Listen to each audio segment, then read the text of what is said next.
Welcome to Triggers and Spiritual Medicine, a community built and grassroots based podcast that addresses the root issues and triggers at the intersection of our health, systems of oppression, and cultural conditioning. Together, we explore what it is truly ailing us as human beings in today's world. This space is non commercialized, so no advertising dollars are involved because our mission is clear to dive deep into our heart of our collective struggles and discover the spiritual medicine that can heal us personally within our families, our communities, and our collective. Each week or each month, we sit down with extraordinary guests who share their wisdom and offer at least 3 actionable steps to help you on your journey. This is more than just a conversation. It's a call to action, a chance to tap into the healing tools we all need to move forward as a species. We explore root systems and causes through stories of healing and recovery from anything from addiction, cancer, chronic illness, domestic abuse, and more. We'll also learn from wisdom keepers, astrologers, medicine people, and lineage holders of sacred traditions, unraveling the mysteries that have survived a millennia and examining why in Western societies we are sicker than ever before. You'll hear stories from people who have used spiritual medicine in their healing journey, whether through meditation, Reiki, expressive arts, yoga, plants, or by unpacking religious indoctrination, persecution, or decolonizing mental constructs. If you believe in this mission, please consider subscribing and support our podcast by commenting, engaging, and sharing it with others. Again, it is through your engagement our visibility increases since we do not have any grants or advertising dollars to support this podcast. You can also become a Patreon member to help support our domestic violence community and sacred activist work. Memberships start for free, or you can join for as little as $5 a month to gain insider information, exclusive content, and more. So whether you are a healer, seeker, or simply just curious, you're in the right place. So let's journey together. So today's guest is the extraordinary Jill Jardine, who I've known for probably a few decades, I guess, where we both learned our spiritual talents and gifts, not via the internet, but by going and finding Right. rooted, seasoned teachers. And so today's podcast, you're not going to want to miss because we're going to be going into what we've been experiencing very in a brief moment, brief summary of what happened in 2024, where we're at, so we know how to navigate and move into 2025. Jill is amazing, and her knowledge in astrology is so incredible. Like, I've known her for decades. She's always so on point with things. And so she's going to bring in the astrological aspect, and I'm going to be bringing in the numerology and tarot aspects, and we're going to have like this dicey, amazing conversation about what to look forward to in 2025. And you're going to want to stay to the end because we're going to give you 3 tips on how to move through the energies of 2025. So what I would like to do is just, Jill, please introduce yourself, and your background, where you're at, and let's do this. Thank you, Laura. I'm really glad to be on your podcast at this pivotal time going into 2025, which is going to be quite the year astrologically. We have a lot of big shifts happening. We have a lot of the major planets making shifts in the sign that they're in, pretty much all of them. And as we record this in December of 2024, we have just had Pluto go direct on November 19th in Aquarius for the next 20 years. I'm Jill Jardine. Nice to meet everybody. Master's in Counseling Psychology. I am the host of Cosmic Scene with Jill Jardine podcast. I've been a professional astrologer for over 30 years. And as Laura said, we we carved our way before the internet, when it was really about connections and interpersonal. And we had something called the spiritual network, or the spiritual internet, where people would find us through word of mouth, which I still think is one of the best ways to receive clients, to get clients. I also have been trained as a healer in various modalities, acupressure, shiatsu, Reiki, of course, back in the day when everybody thought it was a witchy thing. Um, I'm a Sanskrit mantra instructor. I've been a yogi for over 30 years, yoga teacher, and hypnotherapist, and other credentials, but those are the only ones that are relevant because those are the ones that are still in play. So I'm so grateful to be here. As you receive this podcast from Laura and I, as you may know, we're both healers. So you're going to get a transmission of energy as well that's going to actually help you through the coming year. And we ask you to receive that, receive the transmission, which will come through our words, as well as the healing energy that we're emitting over the wavelength. So I'm so happy to be able to do this with you today, Laura. Thank you so much, Jill. I know when we were kind of chatting, I was having a little bit of a chuckle based on what you were putting out there as far as the energies of, where we're moving into. And I just want to start real quick just so people get an idea, and then I want you to bring in the astrology. But I did two different tarot decks. I did an overall theme for 2025. I did a past, present, future three-card pull. And then I just did one card, both decks, for each month of the year. I also do numerology. So, and 2024, I have seen, and we really got to feel this when we were doing the sacred pilgrimage to Ireland this year, that aspect of duality, the kind of bastardization of spiritual practices, the whitewashing, the white male supremacy that has kind of infiltrated those sacred practices, as well as the beauty, the magic, the transformations, the sustained healing, all these things happening simultaneously. And as I've said, it's like you can be sad and angry and be joyful and, positive at the same time. And I feel like that's been the energy of 2024 and 2025.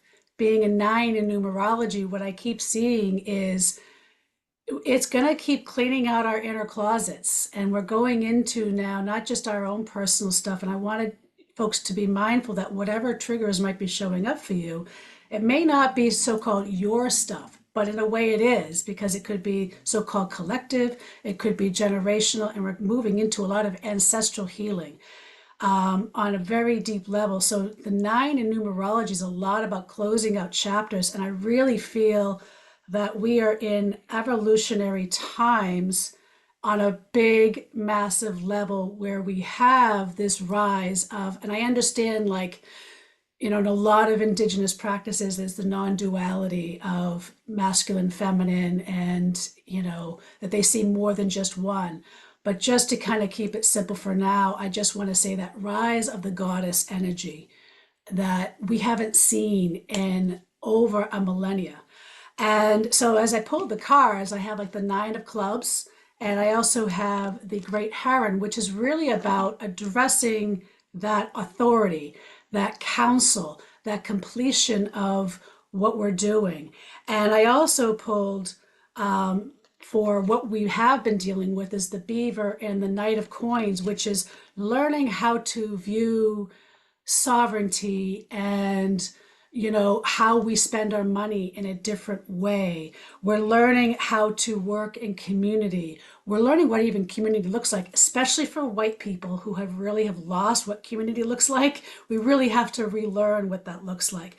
But the beavers really hear about, teaching us a lot about building. What are we building? What are we fostering? That hard work, that ingenuity. And where we're at right now, and this is really synonymous again about the duality, is the devil, the raven, and the seven of coins. It's a lot of the balancing and the shape shifting, the shadow work. We're really excavating.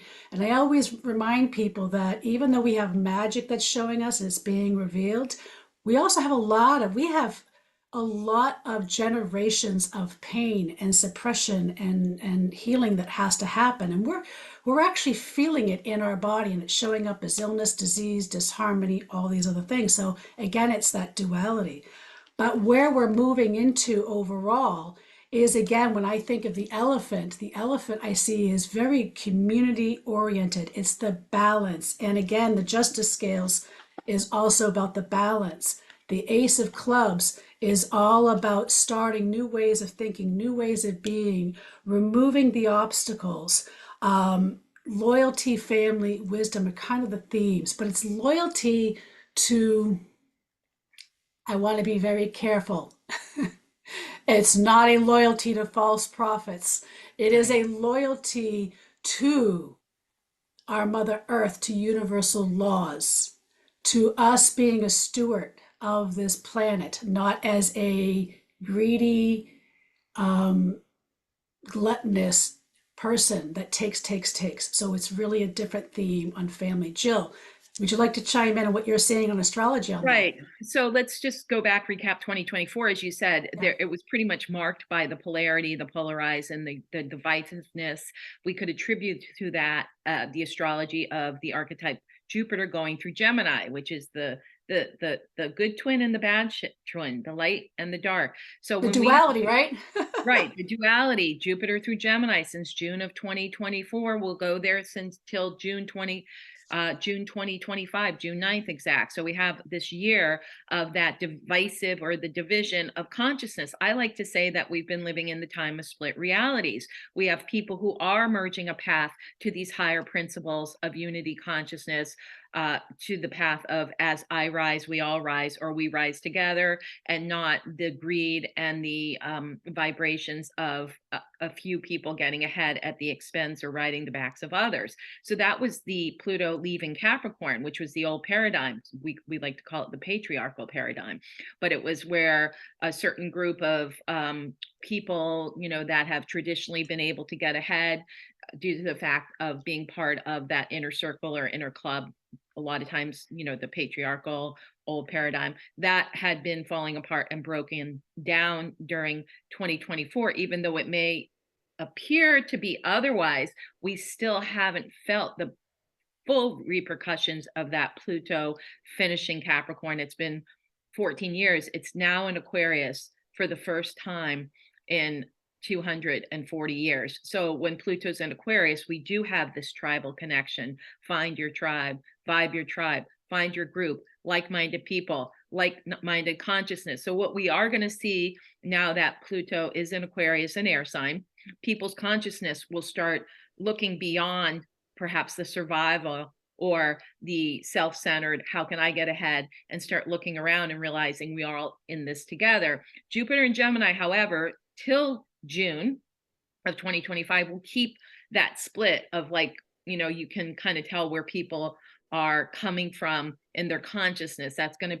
still be quite clear, as it was made quite clear in the United States in November of 2024 by the split of people's intentions and people's awarenesses. And so this is neither good nor bad. It just is. But we are seeing increasingly the shadow come forth. Now, when Jupiter goes into Cancer in June of 2025, then we're going to see some of what you were just talking about, more of the ancestor connections, familial, clearing our DNA, really feeling things in that second chakra, the lunar, the rising of the lunar consciousness, the rising of the goddess, the rising of the earth. And there's something else that's going to contribute to that astrologically. At the very beginning of 2025, we have something called the nodal shift. So since July of 2023, the South Node has been transiting Libra and the North Node Aries. Now, Libra is traditionally ruled by Venus. Women are for Venus and men are for Mars. Mars traditionally rules Aries. So we've seen a lot of the male agenda still being pushed forward, where the female agenda, Venus, Libra, has kind of been in the background. We've also seen Aries. Aries is a very aggressive sign or martial sign. We've seen the outbreak of wars and aggressions and people being very aggressive throughout the second half of 2023 and all of pretty much 2024. I've never seen so much aggression coming out of people that we know on Facebook, for instance. It just makes you wonder, like, wow, where's all that resentment, hate, and anger coming from? Well, as you know, it comes from a trauma field in their past. But the good news is we're moving out of that time, and we're going to have the South Node in Virgo. which is Virgo's all about control, and the North Node in Pisces, which you'll like because you're a Pisces. Now, I think that's going to affect so many things in our society, starting with health and healing and medicine, because Virgo Pisces axis in astrology is traditionally a healing axis, Virgo being more the allopathic medicine, Pisces being more energy medicine, of which we do, and sort of the bridging of the both. But also the Virgo would be those who hold rigid to their concepts of anything, their attitudes, their paradigms, their awarenesses, the Virgo being the South, meaning there's a getting away from that and going into more of a fluidity, more of, that we will see a rise of spirituality, but the question is, is it going to be more of the new agey, go with the flow, or will it be rooted in true spiritual practices with true spiritual teachers? I feel like it will be, especially once Jupiter gets out of Gemini, which is more the guru who gives you a little bit of this and that, but nothing that's Very really, flashy. yeah, Very flashy. substantial, This is grounded. this is But where, we like, will see that people all of will that. wake up. Virgo's the physical body, Pisces is the spiritual, energetic body. So we're going to see a whole transition of healing, and people are going to get really sick. I mean, we're still in this time period, especially with Pluto making that transit from Capricorn to Aquarius. A lot of people are leaving their body. The energy is getting upgraded on the planet, coming from the Schumann resonance, the pulse beat of Mother Earth, the Earth, thus the Virgo. But then we're having all this spiritual energy coming from higher galactic sources. So as we are the conduit, it's very important that we're connected to Earth during this time period in order to receive all this intense galactic energy that's going to come through. There's some other outer planet things that are going to start shifting people up and shifting our realities even more. There's a time acceleration, but I want to get back to what you are going to be telling us too with the cards. Well, I was actually thinking I'm probably going to do a separate podcast on just what I have for each month, but just in general, because what I keep hearing, just to reflect back, because again, this is what happens. We listen to spirit. Spirit's telling me to go this way. Um, and what I'm hearing is also like being in numerology, a 9 year, it's also like a breaking year. So Yeah. it's a year where, and I just want to let people know, like, I don't want people to be like, oh my God, am I going to get sick? Like, don't take that and like run with it. It just So means like it is what it is. So if that means like you're susceptible, that means extra self care, extra, whatever. But the one thing that I just keep hearing right now, listening to you, is how we reprioritize our money and our time. And the days of corporate enslavement to our jobs at the sacrifice of our families, I think we're going to be seeing a real big shift there. I know even with my clients, like it's no, I'm saying no to, yes, it's a dream job, but I have to work, 50, 60 hours a week, and I have children under the age of one. That means I wouldn't be present with their formative years. So people are starting to say no to certain career growth because they're understanding that in order for their children to grow in a healthy way, they also need to be present and they need to do it together as a family. So people are reprioritizing working more than 40 hours a week. And I think this is where we're having this clash, right? That duality right now. Corporate right. wants to come in and say, no, you're basically, we own you and you get to work when we say. And I think we're starting to see a backlash on that. I actually will say, I'm going to see a continuation of backlash. And those that are going to be looking for spiritual teachers, let me just emphasize, most of the really rooted teachers don't have very flashy, capitalist, colonizer, hyper spiritual, with millions of followers all over the internet calling themselves an expert. Because my question when I see those accounts is how much are you actually spending on your craft? How much are you Right. actually doing and working with what you say you deliver? Or how much work have they done on themselves? Yes, because You every teacher I know is like the social media is like not their priority. Doing their work is, we you don't have know. time for that. And that's one of the biggest paradoxes, is those who do and those who teach don't have that extra time unless they hire somebody. But again, they're so busy doing the craft and working with people one-on-one or in groups to do that internet advertising, because that takes a lot of energy as well. But our energy, we refine our energy, so when we work with somebody, they can actually get that blast, and it's not going out there here and there, Gemini, like, right? Jupiter and Gemini, let's put my energy in 10 different places and maybe one of them will take. And I do feel like that internet paradigm was really cool that it came along in the late 90s, 2000s, and certain generations really were able to ride that wave. But I think there is a going back with the Virgo Pisces axis to walking the walk before you talk the talk, because we do have a lot of people talking the talk and they haven't done the walk yet. And it's been kind of okay to get the consciousness in that place. Like for me as an astrologer, it's actually really good, because when I started out in the late 80s and 90s, everybody thought, I was a witch. Astrology, was a witch, Yep. is good. But now it's gone mainstream. But I do see a little bit of dumbing down of astrology because of that. And so that's the There's a Gemini. lot of misinformation too Right, from right. And these, inexperienced people. right, and little happy memes that are like, we can't really use our sun sign only to analyze what's happening with us. I mean, that's been a problem since the 1900s, early 1900s, when they introduced sun sign astrology into newspapers. We're seeing the same pattern, but now it's with the electronic medias. But it's still like it's a superficial touch on something that's actually a very deep art and science that takes years to really understand. And I have studied both the Western for, I don't know, since I was a teenager, so I'm not going to date myself, but that's been a while. And the Vedic astrology I've integrated for the last 10 years, which is a very powerful tool that's been around for over 5,000 years.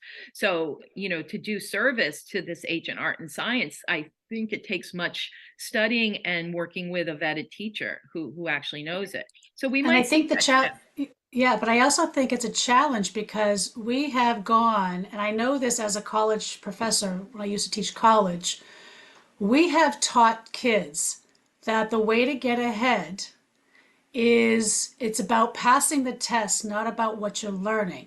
It's about Right. how you cheat your way forward, not about learning. So we have more than one generation of Americans, especially that have grown up in a culture that is appropriate. I remember, like, when I think I bagged, and this was like 15 years ago, where I was able to bag more than half the class for plagiarism on a paper. And the dean of the college at the time pulled me into her office, explained what, wanted me to explain why that was bad and how that affects their funding and blah, blah, blah, blah, blah. Instead of going to these college adults in the classroom and explain to them why that was bad. Right. And so this is where I think we're going to start seeing a shift, because this year's have been hard truths, facing hard truths so we know how to move forward. It's about taking out the masks, accountability, personal responsibility. And I think we have ridden the backs of a lot of other folks, especially Indigenous and Black Indigenous folks, um, for a long time. And now we have to find our way. And that's why it's reclaiming our own ancestral roots, the things Right. that our ancestors have lost, right? Right. And there, that whole, it's been around for years, the whole DNA activation or going and reclaiming your DNA, healing it. It's really powerful right now as Pluto goes into Aquarius. I noticed personally, I've gone through a lot. And then you have to also look at, with all these people passing, like parents and lineage holders. I know a lot of my lineage holders have passed on. I just lost my father. It's like I have felt palpable shifts of the downloading of, because when somebody leaves, they take with them, they can take the bad karma or the more negative karma, which then leaves the ancestors or the descendants to go to an even higher place. And I have felt that palpable and seen it in clients and seen it with my teachers as they've passed on what they've given to us in the form of lineage. So this is going to get enhanced, I think, as Jupiter goes into the sign Cancer in June of 2025 through June of 2026, as well as the Pisces North Node, which is going into the unconscious, yes, the 12th house, the unknown.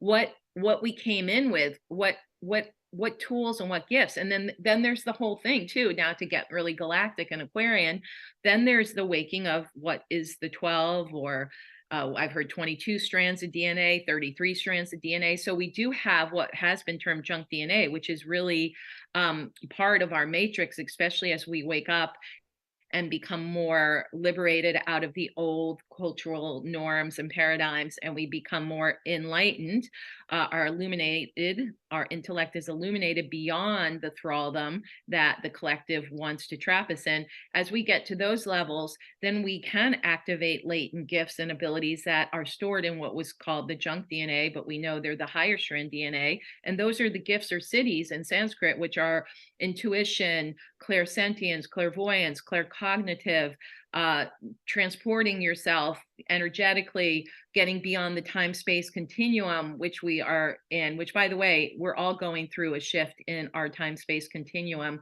with a preponderance of the outer planets going into air and fire. We're going to get out of certain constructs. And that's where what you said earlier is so important, how we use our time and energy and how we align our financial well-being. Remember, health is our first wealth. So in order to manifest, it's really important that we are in We our are a body. culture of burnout. We are a culture Right. of burnout. Right. So that is going to shift for sure, especially with the outer planets. So we're going to have Uranus shift from Taurus, which has been all about show me the money for the past 7 years. And it's going to go into Gemini, which is an air sign, on July 7th. And that Uranus and Pluto are going to have a party for the second half of the year as they dance together in the early degrees of air signs, which what will come forth, this is going to really wake people up. The other planets that I want to share is that Neptune's going to go into Aries, first fire sign, March 30th through October 22nd. Saturn's going to go into Aries, May 24th through September 1st. So we're having this preponderance of, we're going to have outer planets in air and fire. So this is great for waking up, but it's also people kind of standing up for themselves alone or in groups. I call it the year of stand up, stand up, stand up for your rights. Now, either individually in, let's say, a corporate job or a construct, a work situation, and or as groups of people united with a cause, especially if any new oppressions besides what has been going on, if any kind of new trying to dampen out or put out the fire of certain groups of people this year, it's not going to work. Yeah, I mean, I pulled up for May. I have the Queen of Wands, the Nine of Coins, and the Crocodile. So this is really about accessing the ancient wisdoms of the old ways and also the maternal, again, how are we spending our financial resources, like our way we spend our money. If we're buying all our goods, for instance, on Amazon, we're supporting a billionaire who's trying to take away your rights. So it's like, go to your mom and pop. You might pay a buck or two more, but you're actually supporting your community and your neighbor. And so it's these little things, or the farmers, your local farmers. Right. So there's a lot of readjusting, is what I'm seeing. And May was actually really stuck out for me because I saw that. Again, that's also Beltane time too. We're connecting with the goddess energy, and how are we planting our seeds and nurturing what we're putting forward. So this is really about the primal ways and reclaiming and listening. And I also want to just clarify too, standing up for your rights does not mean you oppress others. I just wanted Right. just to be clear about that. It's about standing up Exactly. for your rights and the right for all, and not to oppress. And that includes life, standing up for the right for the trees and the animals and the coexistence of all, because we are not one or other or superior. We are an interwoven weave of life on this planet. And if one strand breaks, we all break. Right. Right. I really like what you said about shop local.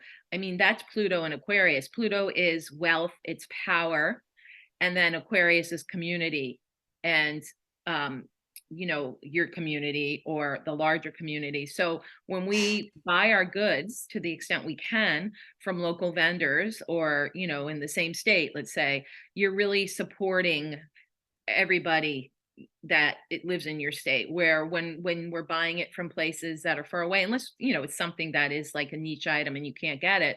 But we're going to see this increasing, like the farms from people starting to grow community farms for food, because we're not quite sure what's going to happen with our food. I think there'll be revelations about how big agra has grown our food and what's in it, and why we're probably the sickest country in the world. So we're going to see a lot of awakening to things like that. It's funny, it's already been showing up on some of the social medias, like the big, who's the big farm, who are the big agra companies, and don't buy from them, buy local. And we're also going to see a lot of connection between healers, instead of sometimes not between the old school ones, but I've noticed with younger ones, there can be some competition. But again, all hands on deck. We need everybody who's a vetted healer there's plenty for everyone. And we're going to see even more people realizing that traditional ways of, waiting and just taking a medicine or a drug for something may not be the best way to heal, that you can do preemptive and preventative. But also, if you are ill with something, there are so many natural ways of healing. So we're going to see a lot of that happen in communities. And the whole concept of the local medicine woman coming back, it's going to be really exciting. And I even think with Pluto and Aquarius, the way people are going to age is going to change over the next 20 years. And as the baby boomers start aging, we're going to see communities set up that are not going to be the traditional senior living setups. It's going to be quite exciting. But this is sort of the kickoff year, 2025. It's a very transitional year. So we're gonna be releasing the past still, which is what 2024 was about, as we step one foot into the future. So we're going to be a little bit back and forth, past, future, past, future. So it's a transitional year for Yeah, sure.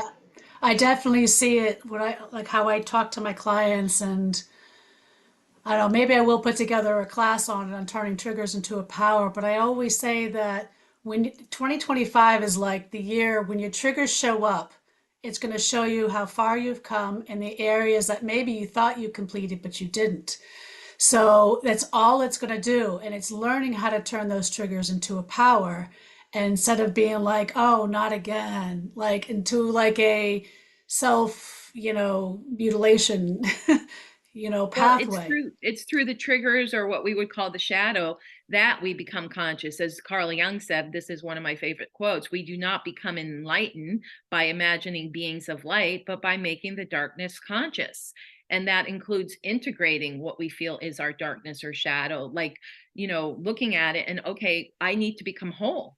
We're all on a path of wholeness. And that means reclaiming all of these disparate parts of ourselves, the ones we like, but the ones that are difficult or triggers, we have to integrate. And that's what this year offers for everybody, that opportunity from toward wholeness, physically with the and emotionally with the nodes in Virgo and Pisces, emotionally with Jupiter going into Cancer, but then also of body, mind, spirit.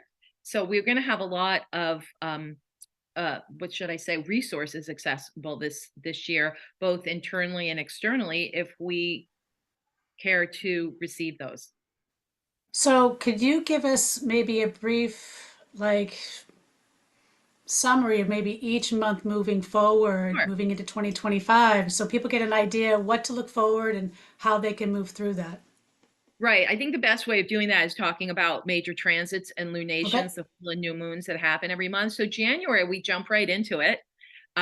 January 12th is the lunar shift for the next. So again, I've talked about it earlier: South Node Virgo, North Node Pisces. If you have Virgo or Pisces in your chart, which you and I do, and I'm talking more than your sun sign, we have something called the nodes. So you could, if you were born in actually, if you were born, well, I'll get, that's a whole nother podcast. But yeah, people with any Virgo or Pisces, and we have, don't forget, like up to 12 archetypes in our chart. You're going to have some shifts in that, which is very exciting. Aries and Libra off the hook. They've had it for the last year and a half. Then right after that shift on the 13th, we have the full moon in Cancer. And so this is all about the reclamation of the family, of the DNA. It's a full circle. And that is a very, be at home. That's like a good time to be home. Cancer is not going out and about. So around that weekend of the 11th, 12th, 13th, you want to like really work on yourself. It's a good time for thinking about how you want to kick off the new year. We actually have a new moon right before we entered the new year on December 30th. So that's a good time to set intentions for like your work life. But then we have this coming home time on the 13th, on the 29th of January. It's my favorite time. It's Lunar New Year. It's the new moon in Aquarius. This is the time to seed intentions. This is actually the traditional beginning to the actual new year, the Lunar New Year, when the sun and moon are And what together. date? That's going to be on January 29th this year, exact at 7:36 a.m. So use that day. It's a Wednesday, seed intentions. February, we're going to have Jupiter go direct. Uranus goes direct at the end of January. So that's an outer planet. And then when Jupiter goes direct, all planets are transiting direct until May. So that's a good time to get your groove on and get things moving. Then in February, we have on the 12th, we have the Leo full moon. Shine your light, find your gift, and think of how you can bring that out. Beautiful. New moon in Pisces on the 27th. This is about getting in alignment with your emotions. So the first 2 months are really good. They're definitely green lights. We've got all these planets transiting direct. All outer planets are now going direct. So go for it. Then we have some really nice moon activity. Then we hit March. March is going to be probably one of the more challenging months of the year because we have eclipse season the whole month of March. We have the eclipse that starts on, well, the full moon lunar eclipse in Virgo, and that's on the 14th of March. The next day, we have our first Mercury retrograde cycle of 2025, and that goes from March 15th to April 7th. So March is sort of whatever progress we may get a little bit of a false start. When we hit March, we then have a solar eclipse in Aries on the 29th. So, with eclipses, it's hard, especially with the eclipses and Mercury retrograde happening simultaneously in the second half of March. Just be very just be very aware of like travel, and that you may not a good time to buy properties or a car, obviously. So second half of March, that's probably one of our red flag months. But then we move forward into April and things start going smoothly there. We've got on the 12th of April, the full moon in Libra. Actually, Venus had been retrograde. It goes direct. So that's a great day for love and money. And then we have a new moon on April 27th in the sign Taurus, again, continuing the theme of love and money. We also have, there's some outer stuff. Neptune has gone into Aries at the end of March and that's a new place for Neptune for the first time in 14 years. It makes a shift out of Pisces. That goes on March 30th to October 22nd. So if you're in Aries, take note of that. Then we come into May. And in May, we have the Wesak, the Tibetan full moon, the Wesak, the spiritual Scorpio full moon on the 12th of May. And a new moon in Gemini on Memorial Day, the 26th. So that's that's going to be a really kind of fun month. And at the end of May, Saturn steps into Aries, joining Neptune. Now, interesting, in April and May, we're going to have some harmony between Neptune and Saturn and Pluto in Aquarius. So this is when we're going to see people probably really getting clear. This is what I want. If they have to work in a group to make it happen, they will. June 11th is the full moon in Sagittarius. So if you're Sag, that's your time of year, the 11th of June. And then on the 25th is a new moon in Cancer. And by then we've had Jupiter has gone into Cancer since June 9th. So this is all about what you were speaking to about coming home to yourself, the roots, the indigenous, the descendants, the ancestors. That becomes very powerful then for the rest of the year. July, we have a full moon on the 10th. That's the Capricorn full moon, sun in Cancer. So think about what you need to do professionally. And then we have a Leo new moon on the 24th. And on July 7th, we have Uranus, another major planet shift going into Gemini. So you can see the spring is going to be a very active time. So we have, and by the spring, I mean the spring in the Northern Hemisphere of April through June, lots of things going on. Time will feel like it's speeding up. We should use the beginning of the year to really get centered, especially January and February. Now, just we can do another podcast about this the rest of the year, but August, we have a full moon on the 9th, the day after 8/8, and that's the Aquarius full moon, always a powerful time. We have a Mercury retrograde cycle too during July and August, from July 18th to August 11th. Mercury's retrograde in Leo, plan accordingly.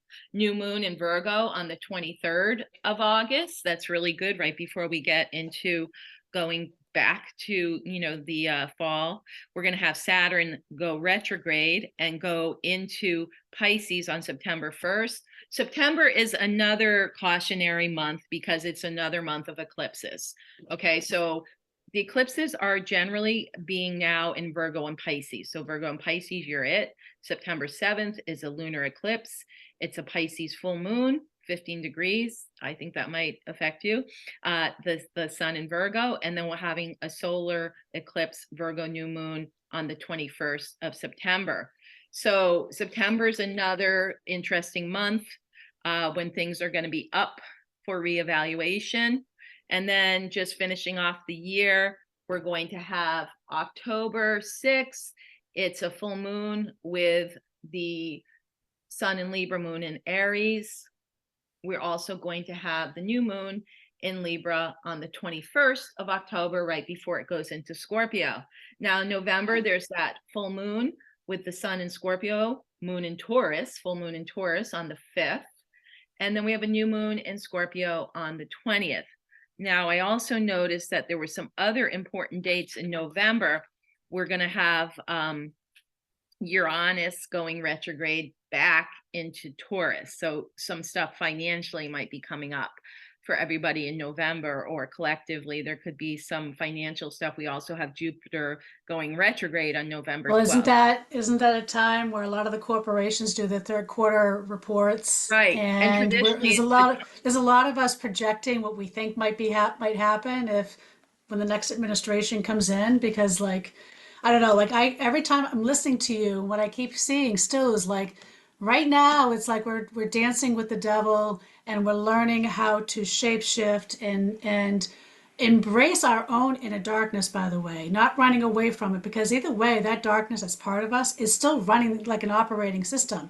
It's making peace with it and healing some of those wounds. But a lot of what you're also showing, and this is the card that I pulled for the future, is the Justice card, but also the Elephant. Again, it's like listening, staying grounded, keep listening more than talking, right. listening. Right. And listening to the ancient wisdom, listening to that soul piece. And it was interesting what you said about the beginning of the year, too, because this is the card that I pulled for January, Oh, which is the Hermit card and the Owl, which really, again, amplifies what I saw with the Elephant on that deep listening, that shadow work, also with the Raven, too. So it's a combination, like there's all these weaving elements of that inner wisdom, that inner light, that listening to the ancient wisdoms, listening to our own ancestors, sitting and learning what ceremony is in your own culture, not appropriating or misappropriating somebody else's culture. There are certain ways to show up with intention and respect in those ways with the spirit world, and that's crucial, by the way, as well. But you can do something as simple as, like I have my clients do, is light a candle. And maybe this is what we can move into some of like the tips. And one of the tips I would recommend, tip number one, is light a candle. If you don't already have like an altar at home, have one where you have a bowl of water and maybe a bowl of salt. Doesn't have to be a big bowl, small little bowl. So each way they're referencing all the elements, and have a candle, and use that as a way to start communicating and really listen. Don't keep speaking. Listen to what shows up. Keep a journal and document and see what shows up for you, because like the Elephant here is showing about listening. Listening is a key. Staying grounded. Really listen to that ancient power and justice at play. But the Hermit is also the Hermit and the Raven and the Devil card are all very also weaving in that darkness piece, that inner darkness, that trigger piece, that shadow piece, that shape shifting, bringing the light into the darkness, not being afraid of the dragon, make befriending the dragon, because behind the dragon is also all the things that you're seeking. So when you can befriend that dragon, not shoot it, not kill it, not slay it, you befriend it, you also have access to all that wisdom, that vision, that guidance that you have been seeking. I mean, that's just what I'm seeing moving into January. You January for know, when you, sure.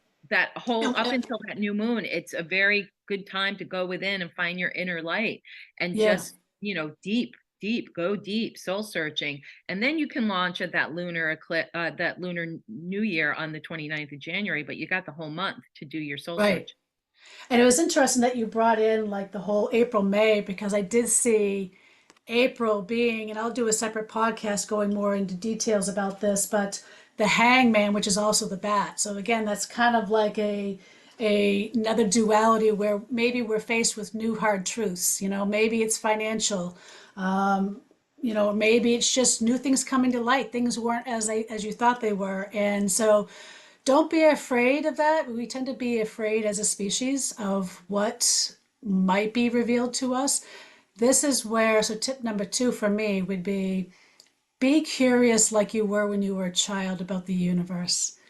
And when you Beautiful. come at it from this lens, then you won't be making up stories and then creating disharmony in the body.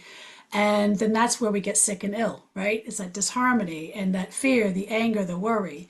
But really come at it from a place of curiosity like you were when you were 5 or 6, I with love that new that. lens. Beginner's So mind, which the beginner's mind. planets, with the planets in the early degree of changing into early degrees of air and fire signs, that's so key. Be, have a beginner's mind, start anew, look at things with a fresh perspective. Beautiful alignment with the Yeah. astrology of other planets So this year. that really goes even into with the original teachings of Reiki, which a lot of this was kind of deleted somehow in Western Reiki, but it's one of the most profound teachings that Asui Sensei gave us is he created various levels for teaching and learning. Like Reiki one. We call it today like Reiki 1, 2, 3, or 4, or whatever lineage you're a part of. But back then, he created a level that he himself did not even attain because the reason he did that it was to maintain the mindset of a student, never the expert, never the know-it-all, because what he learned was the minute you think you know it all, you don't. So he created a level he himself didn't obtain for the reason of maintaining the mindset of the student. So what tips would you offer, 3 tips moving into 2025 for folks Well, on I, how to I would navigate say it? that it's going to be an interesting year. And so it's really important as we enter it to, as we said earlier, be very grounded, get your self-care routines in play. Know when to hold them, know when to fold them. In other words, know when to go full on, know when to pull back. And the astrology can kind of help with that. Like we know that January, February, good months, start with the inner work and then start putting it out into the world. We're going to hit maybe a little bump in March, whether it's collectively or we've got the Mercury retrograde. So use that time to revisit things, go within. That's the second tip. Use these Mercury retrograde cycles, March 15th to April 7th, July 18th to August 11th, and then most in November, November 9th to November 30 to redo, recalibrate. It's okay if you hit some bumps or blips. And again, I would also say health is your first wealth, but also, we're coming into a whole new field of prosperity consciousness. As we mentioned earlier, it's not based on what's going on out there in the company. Again, it's all like how we come into our own wealth consciousness, which goes with the healing of old ancestor or family patterns around money and wealth. So people can have major breakthroughs this year. That's the third tip. Mm-hmm. Major breakthroughs when you clean your closet, so to speak. And that's also another thing I want to say, to the extent that you can get rid of the old, whether it's things and give them away, whether it's concepts in your mind, psychological, emotional, or healing, do your best to heal yourself, heal whatever are old patterns, habits, um, and start implementing new. This is a fresh start year. You can try new things and do try new things, because they'll probably take, because we're in a new energetic. So those are quite a few tips that people can use this year to make the most of it, and to make most of the planetary and the energetics that are presenting. And I would add my tip number three would be, well, I think it's like a half and half, maybe four, three and four, would be one would be judgment. Watch judgment, especially self judgment. And this is basically like a Buddhist principle Sure. that with judgment comes pain and suffering. So be mindful of the judgment you place on others and on yourself, especially if you are trying to really, you really are trying to do the healing work. You really are doing the hard, not easy work, and it's not an easy path. Be very kind and gentle, and really understand to give yourself some grace, and not judging yourself, and understand that your body's trying to adjust, and it already knows how to heal itself. It's just all of this, we harm ourselves. And the final piece would be discernment, knowing how to discern when to step forward and when to retreat, when to voice your truth, and when to say, you know what, it's just not worth my time or energy.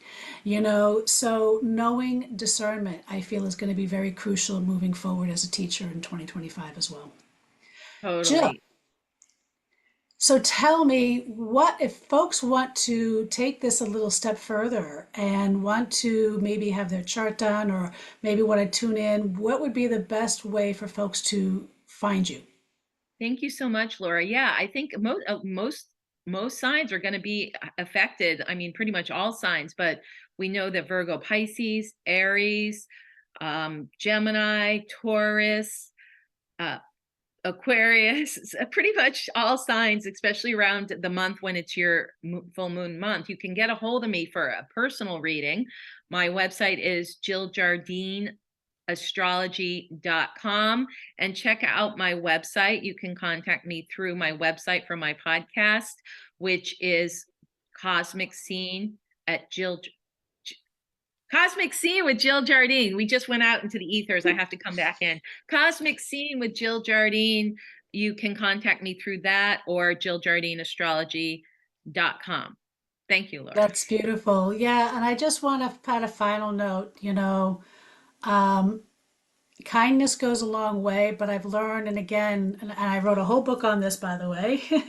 These are all using the Japanese principles to healing the root cause to illness and disease, that anger, worry basically are the roots to a lot. And you can't even be kind in the world if you haven't unpacked the anger and the worry and the fear, and you haven't been doing your duties fully. If you're self-medicating, that's not doing your duties fully. It's being having your courage be stronger than your fear. And I'm just going to add with a little plug.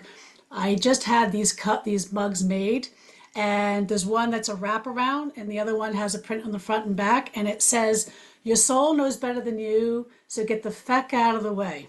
So if you need a little reminder, come. Shipping is available. I also have them in t-shirts, and just hit me up and we can chat about that if you would like one. But it might be a good reminder. Sometimes we need those little self-advertising campaigns to keep us on track and not getting off track, and I think that's going to be part of the discernment, is making sure that we don't get off track to where we're supposed to be going. I'm a Pisces, so that's something that I always have to remind myself. Those make great Christmas and or birthday presents, those mugs. So, Absolutely. Well, yep. thank you so much, Jill, for Thank coming, you. and Thank you, until Laura. next time, Triggers and Spiritual Medicine, have a good day, everybody. Always a pleasure. Thank you. So, thank you for tuning into Triggers and Spiritual Medicine.